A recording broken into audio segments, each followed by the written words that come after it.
안녕하세요. 유진투자증권 채널영업주인팀 이다은입니다. 이번 시간엔 종합소득세 중에서 많은 분들이 해당하실 만한 근로소득과 연말정산에 대한 내용입니다. 근로소득의 개념은 물론이고 모두가 궁금해하실 연말정산 팁까지 두 편에 걸쳐서 알아볼 테니 모두 끝까지 시청해주세요. 먼저 근로소득은 근로자가 회사에 근로를 제공하고 받는 대가를 말합니다. 근로자는 근로를 제공하기 전에 회사와 연봉계약이나 근로계약을 통해 매달 지급받을 세전 월급을 계약하게 되죠. 그것을 여기서는 근로자의 세전 월급이라 합니다.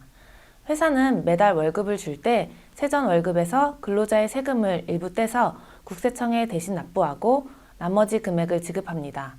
앞선 영상에서도 설명했었던 원천징수의 개념인 거죠. 이 미리 떼는 세금인 원천징수 금액은 개인의 월급액마다 법적으로 다르게 정해져 있는데 이를 간이세액표라고 합니다. 즉 근로자는 간이세액표에 따라 원천징수된 실수령 금액을 매달 받는 것입니다. 이제 이 개념을 1년 단위로 확장해 볼까요? 12개월치의 세전 월급은 개인의 1년 연봉이 되고 우리는 이를 세법상 총급여라고 합니다. 종합소득세는 개인의 1년간 소득에 대한 세금을 징수하는 것으로서 우리는 매년 2월에 우리가 납부해야 할 정확한 세금을 계산해서 월급 때마다 미리 냈던 세금과 정산해야 하는데 이 과정이 바로 연말정산입니다. 연말정산을 제대로 알기 위해선 근로자의 세금 구조를 먼저 살펴보아야 하는데요. 근로자가 받는 1년 연봉 중 식대 등의 비과세는 제외한 금액을 총급여라고 하고 근로자의 비용 개념으로 세법상 정해진 금액만큼 근로소득 공제를 빼줍니다. 이렇게 나온 금액이 근로소득 금액입니다. 이제 이 다음 단계에서 절세할 수 있는 요인이 나오는데 바로 소득공제 항목입니다.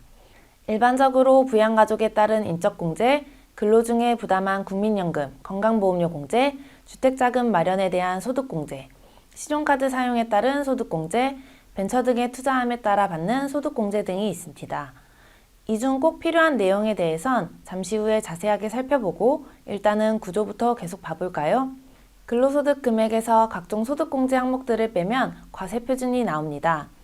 여기에 각 과표 구간에 따른 종합소득 누진세율을 곱해서 계산하면 이제 세금이 나오는 거죠. 여기서 끝이 아니라 또다시 절세할 수 있는 공제가 나오는데요. 바로 세액공제 항목입니다. 마찬가지로 세액공제도 많은 항목이 있는데 세액공제는 저희가 다음 편에서 더 자세하게 설명드리겠습니다. 이렇게 세액공제 항목까지 빼고 나면 근로자가 부담해야 할 최종 세금인 결정세액이 확정된 것입니다. 우리는 연말정산 과정을 통해 내 정확한 결정세액을 확정하고 월급 받을 때마다 원천징수로 미리 납부했던 세금과 비교해서 정산하는 것입니다. 만약 미리 납부했던 세금이 실제 부담해야 하는 결정세액보다 크다면 우리는 13월에 월급으로 환급받을 것이고 미리 납부한 세금보다 실제 부담해야 하는 결정세액이 크다면 오히려 세금을 더 납부해야 합니다. 그렇다면 연말정산을 할 때 환급을 최대로 받기 위해선 내가 해당하는 공제들이 무엇일지 잘 챙겨야겠죠? 여기서 모든 공제 내용을 소개할 순 없어 소득공제와 세액공제 중에 꼭 알아두시면 좋을 항목을 위주로 같이 살펴보겠습니다. 이번 편에선 소득공제 항목까지만 소개하고 다음 편에선 세액공제 항목을 소개하겠습니다. 소득공제는 내 소득을 줄여주는 항목으로서 고연봉자일수록 소득공제 항목을 잘 살피셔야 절세 효과가 큽니다. 그 중에서도 공제 비중이 가장 큰 인적공제인데요. 인적공제는 근로자와 생계를 같이 하는 부양가족에 대해 1인당 150만 원씩 공제해주는 기본공제와 기본공제 대상자 중에 항목별로 추가하여 공제해주는 추가공제로 이루어집니다. 인적공제를 받기 위한 요건은 다음과 같은데 본인 공제 150만 원은 무조건 받습니다. 그러나 본인 외에 부양하고 있는 가족이 있다면 요건을 충족한 경우에만 공제 대상이 되어 인당 150만 원을 공제받습니다. 요건은 크게 두 가지를 기억하시면 되는데 소득과 나이입니다. 소득이 있는 가족은 부양가족이라고 할 수 없겠죠? 소득 기준은 연간 소득금액 100만 원 또는 연봉 500만 원 이하인 자입니다. 여기서 부양가족의 소득을 따질 때 비과세 소득이나 금융소득 2천만 원 이하와 같은 분리과세 소득은 제외하고 양도소득이나 퇴직소득은 포함하셔야 하니 주의해 주셔야 합니다. 소득 요건 외에도 나이 요건을 필요로 하는 부양가족은 직계존속, 직계비속, 형제자매가 있습니다. 소득 요건과 나이 요건을 모두 충족해야 인적공제 대상이 되니 꼭 살펴보시기 바랍니다. 추가공제는 기본공제에 해당하는 부양가족이 장애인이거나 경로자, 부녀자, 한부모인 경우에 추가로 50만원에서 200만원까지 공제금액을 추가할 수 있습니다. 인적공제의 예시를 한번 살펴볼까요? 세대 내 유일한 소득자인 나유투 씨는 70세 아버지와 65세 장애인 어머니를 부양하고 있는데 이 경우 나유투 씨가 받을 수 있는 인적공제 금액은 얼마일까요? 이 경우 본인 150만원에 아버지, 어머니 2명 150만원씩 300만원, 아버지는 70세이므로 경로우대 100만원이 추가되고 어머니는 장애인으로 200만원이 추가되어 총 750만원의 공제를 받을 수 있습니다. 이처럼 인적공제는 대상자 항목을 꼼꼼히 살피면 공제 금액이 크기 때문에 놓쳐선 안 되는 항목입니다. 다음은 많은 분들이 관심 있어 할 만한 공제 항목으로 신용카드 소득공제입니다. 아무래도 일상에서 신용카드를 통한 소비가 많기 때문에 근로자분들의 관심이 높을 수밖에 없지만 사실상 세금의 공제 혜택이 생각보다 크지 않다는 거 알고 계신가요? 신용카드 소득공제는 신용카드 소비가 내 연봉의 25%를 초과한 경우 그 초과 금액의 일정액을 한도 내에서 공제해주는 항목입니다. 일단 연봉의 25% 이상을 카드로 소비하는 것도 힘들어 보이는데 그 소비액 중 공과금, 보험료, 해외 사용액, 등록금 등은 또 제외입니다. 그러니 순수 소비성 금액으로만 연봉의 25%를 초과하여 사용해야 하는 거라 혜택 받기가 쉽지는 않겠죠? 그렇다면 25%를 초과하여 쓴 금액을 다 인정해 주는가? 그것도 아닙니다. 초과 금액의 공제율만큼이 대상인데요. 공제율은 지급 수단과 사용처에 따라 다르고 다음과 같습니다. 이렇게 적용해서 나온 공제 금액은 이제 다 공제해 줄까요? 역시 아닙니다.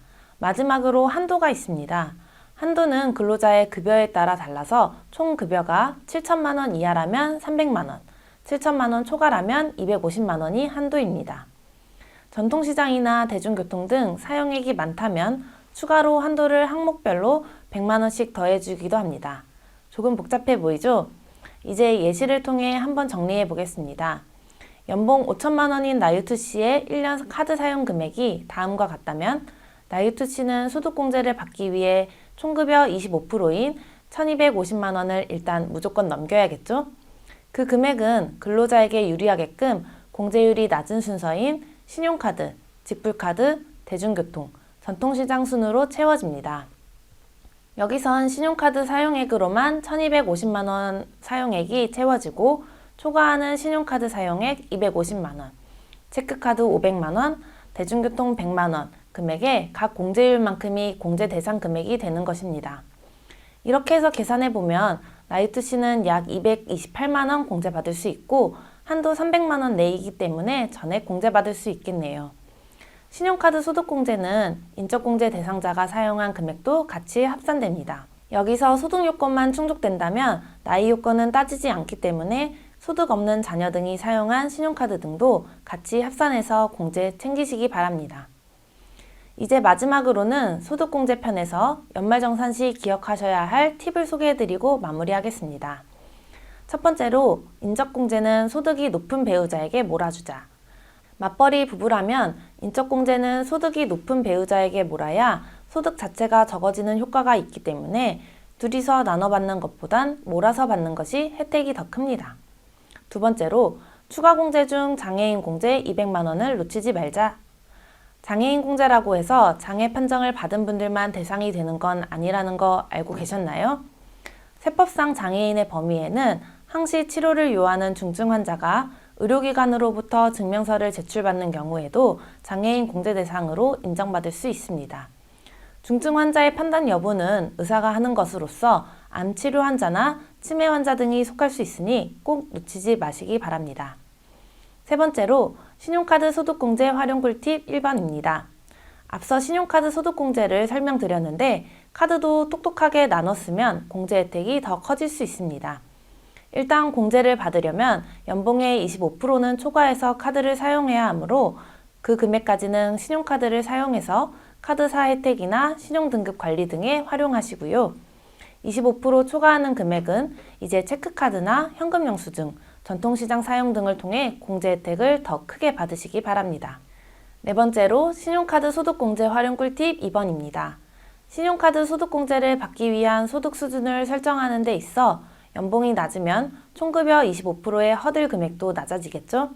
맞벌이 부부이고 소비 수준이 높지 않다면 연봉이 낮은 배우자의 카드를 사용하여 그 공제 혜택을 받으시는 것이 더 유리할 수 있습니다. 다만 총급여 25%와 관계없이 월등히 높은 소비 수준이라면 고소득자가 세제 혜택을 받는 게 더 유리할 수도 있습니다. 다섯 번째로 투자에 대한 소득공제 적극 활용하기입니다. 투자에 관심이 많은 고객이라면 또는 높은 소득의 고객이라면 이 소득공제도 꼭 한번 고려해 보시기 바랍니다. 벤처투자 신탁이나 벤처투자조합, 개인투자조합 등 투자를 통해 소득공제되는 금액이 적게는 투자액의 10%에서 많게는 100%까지 공제 가능한 항목들이 있기 때문이죠. 이 내용은 나중에 제가 기회가 된다면 투자 활용 방안으로 더 자세하게 소개해 드릴 수 있도록 할게요. 여기까지 근로소득의 개념부터 연말정산 소득공제까지 살펴보았습니다. 다음 편에선 세액공제 항목들과 실제 홈택스를 통해 연말정산 자료를 어떻게 챙겨야 하는지 알아보겠습니다. 감사합니다.